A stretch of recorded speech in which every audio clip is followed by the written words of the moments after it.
Le film qui suit est interdit aux mineurs.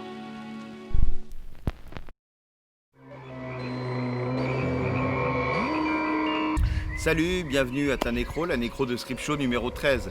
Aujourd'hui, nous allons te parler du deuxième film d'horreur du créateur du célébrissime Massacre à tronçonneuse, à savoir Le Crocodile de la mort, réalisé par Tobe Hooper en 1977. Alors Joe, Le Crocodile de la mort, ça parle de quoi? J'aurais aimé vous dire que le film d'aujourd'hui retrace la vie d'un jeune casse-cou mexicain qui s'appelle Ryo Paquezac, mais pas au Logan.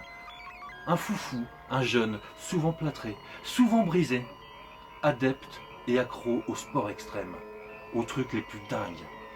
Descente en rappel de la Tour Eiffel, base jumping depuis les plus hauts gratte-ciel du monde, la nage avec les requins, la bagarre avec les piranhas, jusqu'à un face-à-face mortel avec un crocodile géant et centenaire.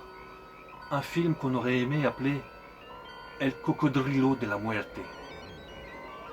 Mais non, il s'agit de l'histoire d'un ado obèse et diabétique. Un ado qui n'a d'autre activité physique que de se déplacer de sa chambre au frigo et du frigo à sa chambre, jusqu'à la confiserie de trop. Le Croco Haribo. Eh oui, il a été terrassé par son diabète sucré. Bon, autant que je me suis dit, fais un effort, malgré ses conneries, il est pas bien méchant, mais là j'en peux plus là. Donc c'est décidé, tu vas être aidé par Florian. Il va commencer par la base, pas de commentaires, pas de résumé de film. Il va juste mettre les incrustations d'images dans les nécros. Ok Florian? Allez, c'est à nous. Donc, Le Crocodile de la mort, ça parle de quoi? Vas-y, mets l'affiche là maintenant, c'est bon. Donc Le Crocodile de la mort, ça parle de quoi? Donc tu as une fille qui est dans la merde. C'est quoi ça Florian? Non mais attends, c'est quoi cette affiche?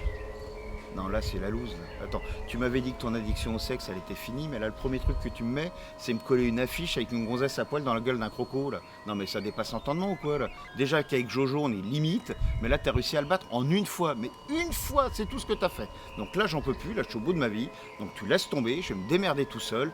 Je vais y arriver, d'accord? Donc, zen.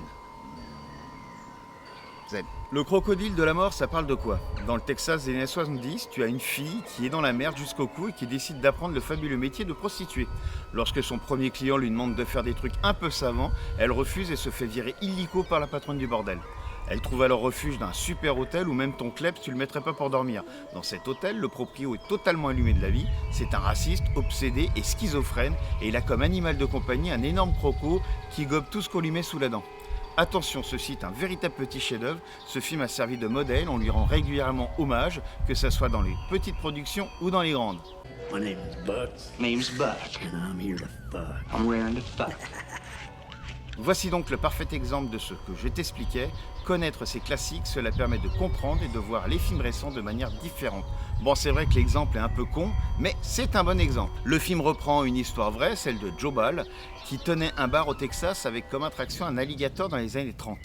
Plusieurs femmes disparurent dans la région et une rumeur désigna Joe Bell comme le tueur, qui donnait aussi le corps de ses victimes à son alligator. Bien que cela ne fût jamais prouvé, Joe Bell se suicida en 1938 dans son bar lorsque la police décida de l'interroger. Pur produit de commande, Tobe Hooper va surfer avec ce film sur le succès de son Massacre à tronçonneuse de 1974, des Dents de la mer de Steven Spielberg qui date de 1975 et de Psychose d'Alfred Hitchcock réalisé en 1960. Le produit final est un film hybride complètement à la ramasse, poisseux, crade, fou et bruyant. Il reprend la trame principale de Psychose pour se transformer en véritable film de névrosé. Tous les personnages sont des vrais déglingos, du patron de bar à une gamine, d'un chien à un crocodile, et je te parle même pas du reste de la clientèle. Le croco, bien que présent sur l'affiche, n'est en réalité pas très présent dans le film. Malgré ses faibles apparitions, je peux t'assurer que même s'il est en carton-pâte, il fout le trouillomètre à zéro. Tobe Hooper reprend les couleurs rouge, bleu et vert du jelly italien pour renforcer le côté bizarre et surréel du film.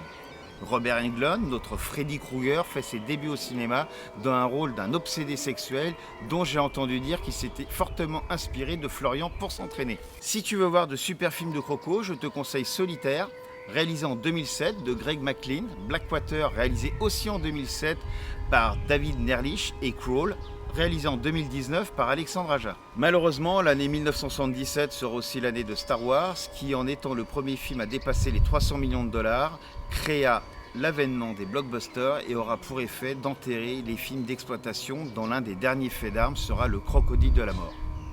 Donc, si tu aimes Snoopy, si tu aimes les films qui traitent d'agriculture sans OGM, si tu aimes les films avec des enfants, si tu aimes les films qui ne font qu'un avec la nature, ce film est fait pour toi. Prochaine nécro semaine prochaine. D'ici là, sois prudent et sors couvert. Ciao, ciao.